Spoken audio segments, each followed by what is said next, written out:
All right, ladies and gentlemen. So in today's video, we are going to be talking about a couple of things. A lot of you guys have been asking me to cover the situation with Trump's executive order. You guys want me to talk about that particular order that had to do with essentially debanking in the United States for political and religious beliefs. We're going to talk about that. We're also going to be talking about this particular preacher or whatever, this person who says that they're basically trying to stand with Collective Shout. They believe Collective Shout to be doing amazing work for the people, right? And they think that Collective Shout is currently being harassed, doxxed, and all of that stuff by men and boys, right? So this person who goes by the name of Rain, whatever, Rain hashtag free Afghan women, apparently says that the women responsible for removing the R-word video games from Steam are being harassed and doxxed by men and boys. Now, obviously, this is one big, massive lie. This is somebody who clearly is trying to misrepresent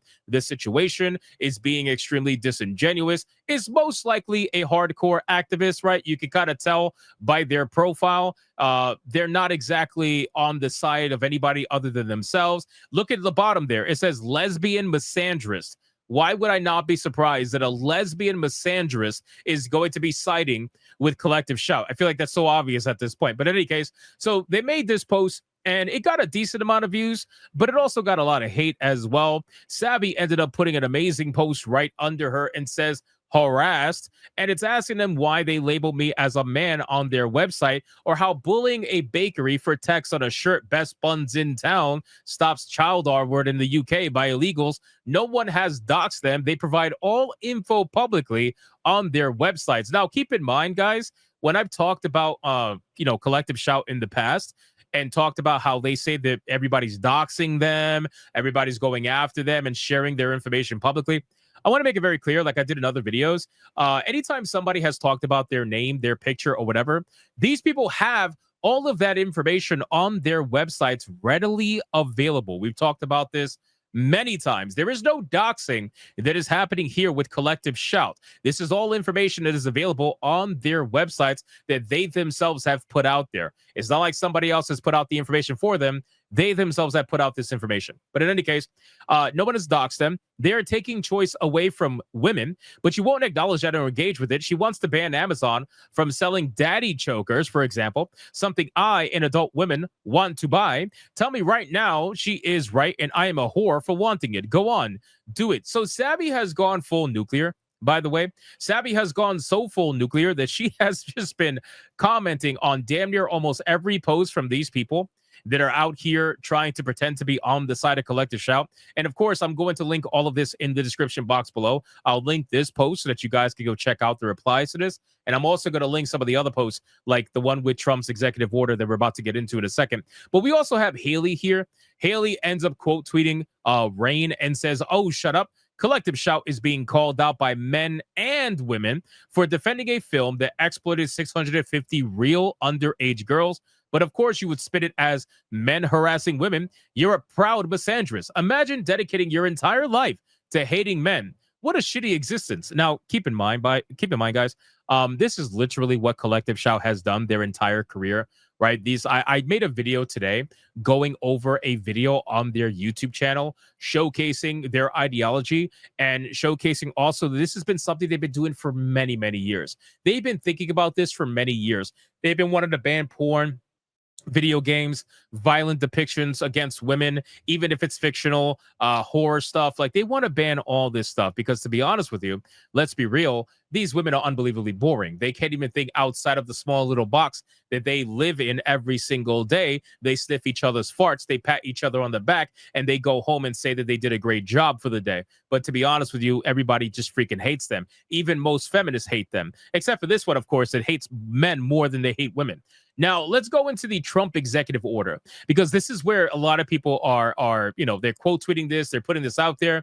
Benny Johnson made a post talking about this and said, breaking news, President Trump signs executive order banning banks from debanking Americans over their political or religious beliefs. Now, guys, I want to be very clear about this. This is not going to be the end all be all solution that a lot of us were initially thinking it might be, or when people were sharing it, they were like, oh, collective shout's done, they're screwed.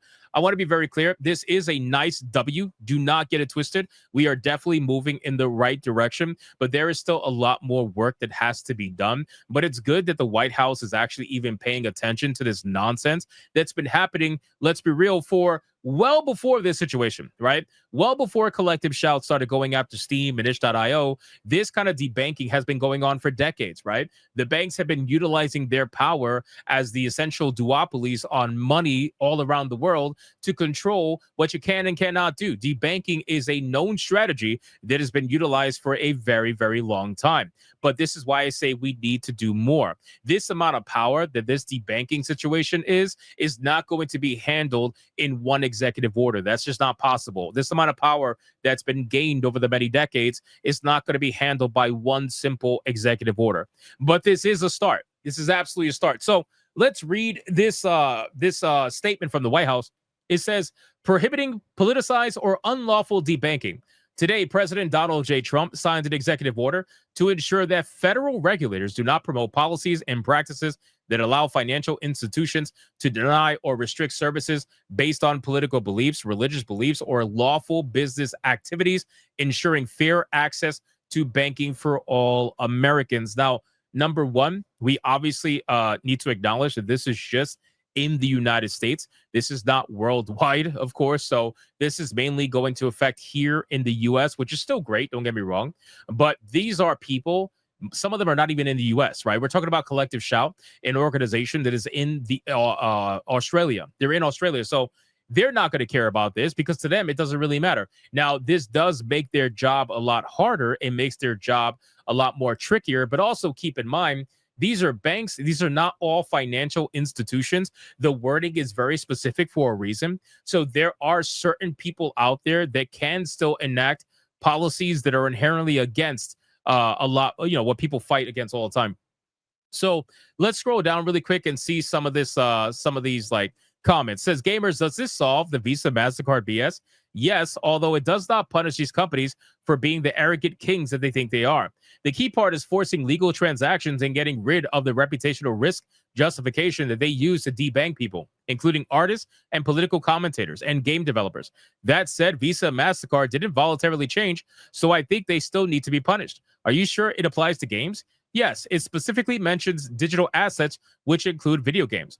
What about the payment processors? The only way they get out is if they aren't included in financial institutions, but it is obviously meant to include them given the verbiage later on. They are included in financial services that mentions a payment processing example. Grok also agrees that they are included. I think we win, but it feels surreal, just like the last 3 weeks have been. So right now, there is a little bit of a, I don't know if you want to call it a definition, or miscommunication or something. There needs to be a little more clarification if this also includes payment processors, not just major banking networks that utilize payment processors. I think this is very important verbiage that needs to be expanded upon, or needs to be really like tight and just overall defined properly. I'm sure the executive order has that, but again, people are saying, I can't believe this has to be an executive order, but the simple truth is that it does. It does. We live in a world where we need to have shit like this in order to protect us from duopolies that are going absolutely insane every chance they get. Now, listen, this is something that, and I find it so hilarious because I've said many times in many videos, gamers are the last stand, right? I know it's a joke. It's like a meme at this point, but gamers truly are the last stand.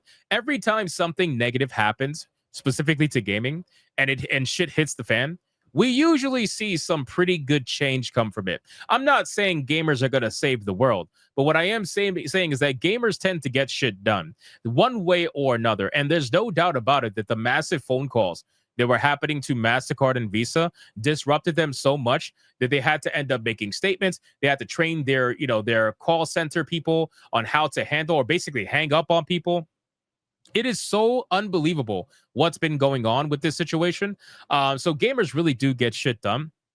But I will say that at this point, I'm hoping that the executive order is defined enough specifically. Because in order to fight vague terms, you need to be very specific. And I know that's a little bit of oxymoron, but still, you have to be very specific in what you're targeting in order to handle it properly. And I think that it will end up being very specific. So Madam Sabi says, or lawful business activities. And she says, I will now spend my birthday, which, by the way, happy birthday to Madam Sabi. She says, I will now spend my birthday bringing up every single case between America and Japan to prove that even the distasteful games are being protected by law, not only in America, but also Japan. There have been multiple cases that prove this, along with several laws. She tags Visa, Mastercard, PayPal, Steam, itch.io. Every game that has been banned must be reinstated. They are all fiction. Patreon needs to reinstate every single artist that they took down.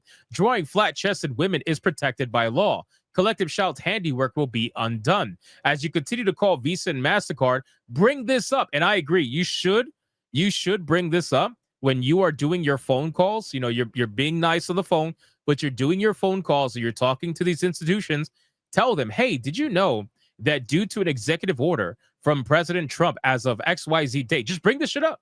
Bring it up. Why not? Right? Not to mention they work with the banks, and the banks should push their same rules onto the processors.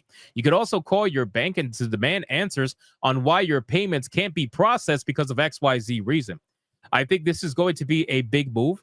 I think this is a right move in the right direction, but I want to make it very clear. This is not the end all be all. We need to make sure we keep on the pressure. We need to make sure that we keep talking about it. Content creators need to keep talking about it, put it out there, and keep sharing the videos, keep liking the videos, keep doing everything you can. Because now that we have the age verification nonsense coming up on the 13th of this month for YouTube, I guarantee you censorious or censorship, I should say, on YouTube is going to get even worse than it ever was before. Trust me, it's pretty bad, but it's going to get worse than it ever was before. So make sure you guys, keep an eye out. Make sure you stay subscribed to channels that you subscribe to, and just keep getting the word out there to the best of your ability. And also utilize alternative platforms like Rumble and Kick as well to get the word out there also, because the more we can talk about this, the better it will be in the long run for people. I'm not guaranteeing 100% victory, but I am guaranteeing we will make it very hard for them to sweep, this entire censorious nonsense. So